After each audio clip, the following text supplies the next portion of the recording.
If you are new to the channel, then subscribe the channel and press the bell icon for further notification. Okay student, welcome you again to this new lecture. Again I will be taking 5 questions today. That is from question number 81 onwards. So 81 to we will be taking up to 85. Okay then, let's try to solve these questions. Question number 81. This infinite ladder we have drawn already one. I think in the last lecture you will find it, last to last lecture. So you will find if it is Z ohm, it is an infinite ladder type, so it's J9. If I want to write J equivalent, suppose J equivalent I have considered it X, so for it will be easy for me. So what it will be J9, then it is in series with, what is it in series with?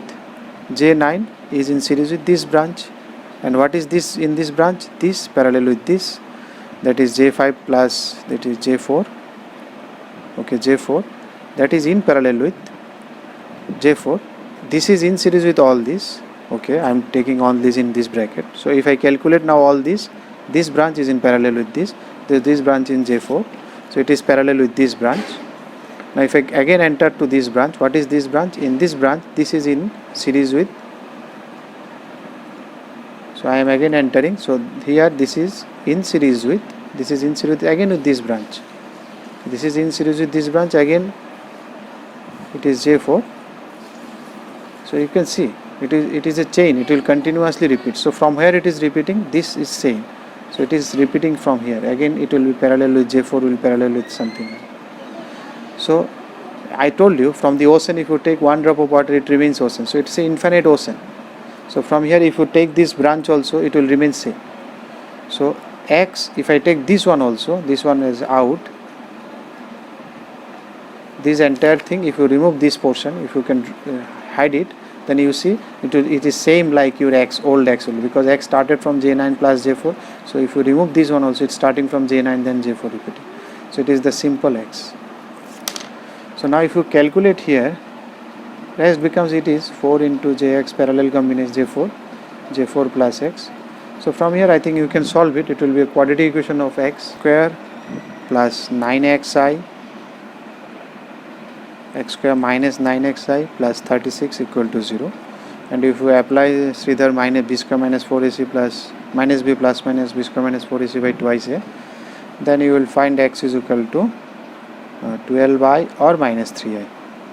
So in the option you will find only one, that is 12i is in the given the option, so that is satisfying.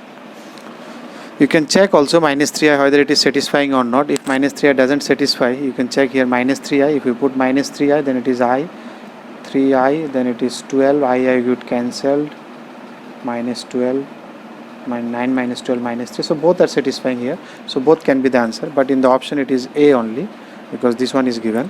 So which one of this satisfying? This means the equivalent impedance, either this or this. So here as it is given, so you can give it 12i. So what is given in 82, the equivalent resistance between terminal A and B.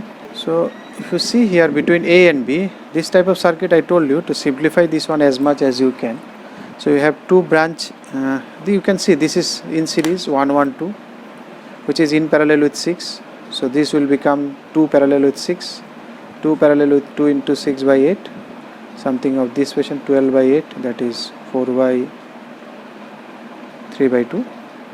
So this is 1.5. The already output this much I have simplified. So I can as simplify you can do, you simplify it.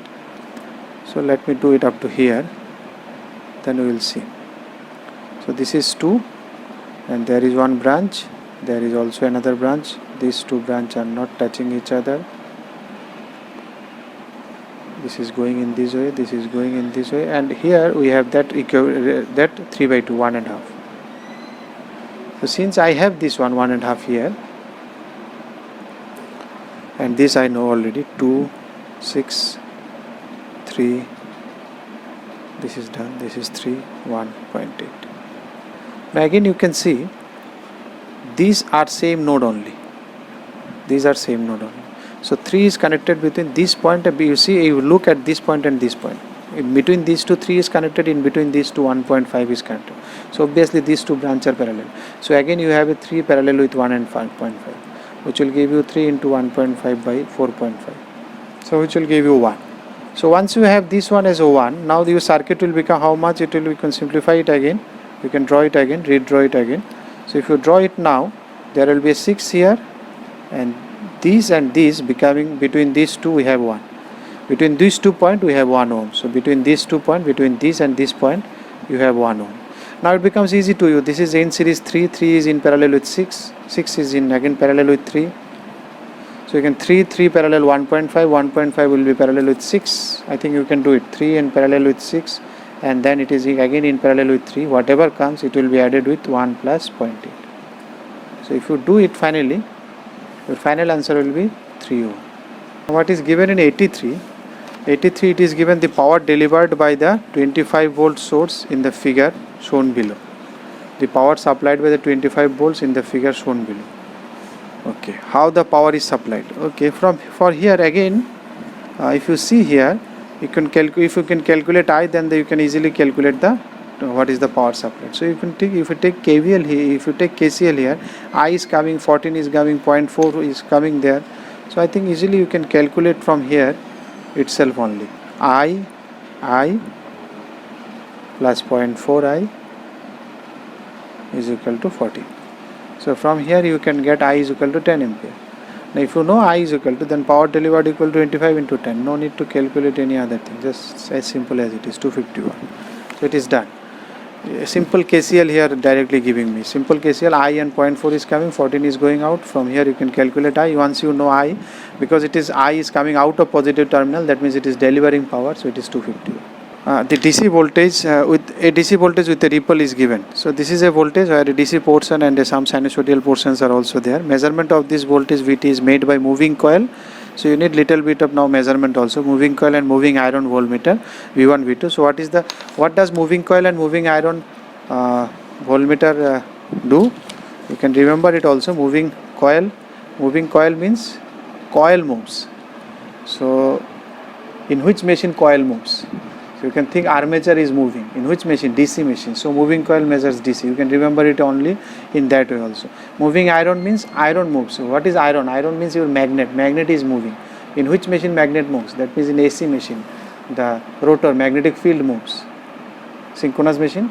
So it will measure AC. AC means RMS value it will measure. So moving coil measures DC component and moving iron will measure I2. So what is the DC component here? So it will be 10. So which one is moving coil? Moving coil is V2. Now moving coil is V1. So it will measure 10. And moving iron is V2. So moving iron will measure RMS. So RMS I have already mentioned you. How to calculate these RMS? This square. Then individual RMS you calculate 10 by root 2 whole square plus 5 by root 2 whole square. Don't divide it by 3, then there will be error. No need to find then average also. Just square and then root. Summation and then root. Individually you take RMS value of each one, then you square them, add them and root. Take root of them. So if you calculate, it will be 100.312. So now they are asking you V2 minus V1. So what will be V2 minus V1? So you can easily say 0.312 volt. They are asking to find the locus of the current IT. So if you know directly, then it's okay. It is a sinusoidal component will come, but let me say I don't know it. I have to solve it. So the best way, you convert it into a Laplace. So it will be 5 will be a 5 by S. Then it will be SL, and it will be, that is L is 1. So it will be simple S, and this will be 1 by S because it is second order. So instead of writing differential equation, you go for Laplace, because all initial conditions are also given 0. So it will be easy for you to, you can write a differential equation then convert it into Laplace also, but it will be easy. And if I calculate, this will be IS here now. So if you calculate here IS, because if you convert it here, it becomes a simple series parallel of resistance. I can do it. So it is voltage divided by this plus this, S plus 1 by S. So if you do it, it will be coming 5 by S square plus 1, and then if you take Laplace inverse, it will be 5 sin t. 1 by S square plus 1 square, that is 5 sin t. Now if you have IT, then what they are asking? They are asking IT versus PT. Okay, you need to plot a phasor between, graph between IT and VT. So what is your VT? So IT and versus VT. VT is this one, voltage across the IT. You have got it, the same current is flowing. And what is the VT? VT is the voltage across the capacitor. So how does you calculate voltage? VCT is equal to 1 by C IDT, or you can say it coming from C dVdt. I is equal to C dVdt. So V is equal to integration of I 1 by C dt. C is 1, so there is no issue. So we will calculate, integrate it from 0 to T 5 sin T dt. So if you calculate it, it will be 5 into, I think this integration you can do minus cos, then you put 0 T, it will be 1 minus cos T. So this is your VT. So now you have VT also, you have IT also. Now if you have a problem to plot this one, so the best way, because they have given you the figure, so the best way, you take some values of T and then you check which one is satisfying. The one which one is satisfying, that one will be the answer, that's it. So you put T equal to some value and you calculate VT and IT. VT your x-axis, you can see VT is in your x and IT is in your y-axis. So at particular point, what will be the value of x and y? You check which one is satisfying. If that is satisfying, that is okay. Check some standard point, because if I take 0, then VT will be cos 0 equal to 1. So it will be 0 and IT will also 0. So 0, 0, 0. So at 0 it should 0. That means it should pass through origin. So you can see all are passing through origins. So obviously these all our options are satisfying. Then you put 90 degree, because these are special angle. We know these values at this point. So 5 sin T, your I will be equal to 5 and 90 is 0. So it will be 0. So 5 comma 5 will be a point. So if you see 5 comma 5, is there is any 5 comma 5 point? No, there is no 5 comma 5 point. Is there is a 5 comma 5 point? Yes, there is a 5 comma 5 point. If I go this point becomes 5 comma 5. 5 comma 5. Okay. Is there is 5 comma 5 point? If I go this side, then there is a 5 comma 5 point. Yes, there is also a 5 comma 5 point. 5 comma 5. Is there is 5? No. So still, so B, so A cannot be, D cannot be. So these are simply eliminated. So now you can think of T equal to 180 also. T equal to 180, then sin 0 it is 0 and 180 it will be, so 180 sin 0 is 0, so it will be 5 0, and if you take 180 minus 1, so 5 minus plus, it will be 10. So you need, what you need, 10 comma 0. X is your 10, y is 0. So x is equal to 10 and y equal, so this is your 10 comma 0. So here 10 comma 0 does not have. So this again eliminated. So you have left with only options. So you can see there is no 10 comma 0, but here is 10 comma 0. So at this point, this is x, this B is x, this is y. Just you are checking which satisfying 0, 0 point, 5, 5 point and 10 comma 0 point. So for this phasor and locus, we have solved so many phasors and locus. In every one I have solved it in this way only. Just draw out the expression and put some values of T or whatever the variable they want to vary, and take out some points, see which graph is satisfying. The one satisfying, that is your answer. So your job is done. If you like the video, then press the like button and please give your valuable comments in the comment section.